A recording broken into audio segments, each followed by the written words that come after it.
టాలీవుడ్ ప్రముఖ దర్శకుడు ఎస్ఎస్ రాజమౌళి సాధారణంగా వివాదాలకు దూరంగా ఉండే వ్యక్తి.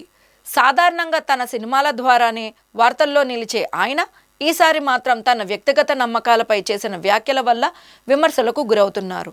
దేవుడిపై విశ్వాసం లేదని వెల్లడించడం, అలాగే పాత ట్వీట్ మరోమారు సోషల్ మీడియాలో చర్చకు రావడంతో పరిస్థితి మరింత ఉధృతంగా మారింది. మహేష్ బాబు నటిస్తున్న కొత్త సినిమాకు సంబంధించిన ఓ ఈవెంట్లో రాజమౌళి మాట్లాడుతూ తన తండ్రి సినిమాను హనుమంతుడు చూసుకుంటాడు అని చెప్పినప్పుడు తనకు అసహనం కలిగిందని చెప్పారు. ఎందుకంటే తాను దేవుణ్ణి నమ్మనని స్పష్టం చేశారు.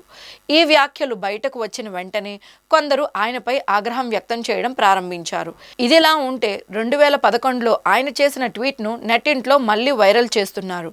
శ్రీరామనవమి శుభాకాంక్షలు తెలిపిన ఓ అభిమానికి స్పందిస్తూ థ్యాంక్ యూ, కానీ నాకు రాముడంటే ఇష్టం లేదు, అన్ని అవతారాల్లో నాకు కృష్ణుడంటే ఇష్టం అని రాజమౌళి చెప్పిన విషయం ఇప్పుడు మరోసారి చర్చనీయాంశమైంది. ఈ రెండు సందర్భాలను కలిపి రాముడి పేరుతో సినిమా తీసి కోట్లను సంపాదించిన మీరు ఆయనపై ఇలాంటి అభిప్రాయం ఎందుకు అంటూ నెటిజన్లు ప్రశ్నిస్తున్నారు. దీంతో ఈ విషయం ప్రస్తుతం హాట్ టాపిక్గా మారింది.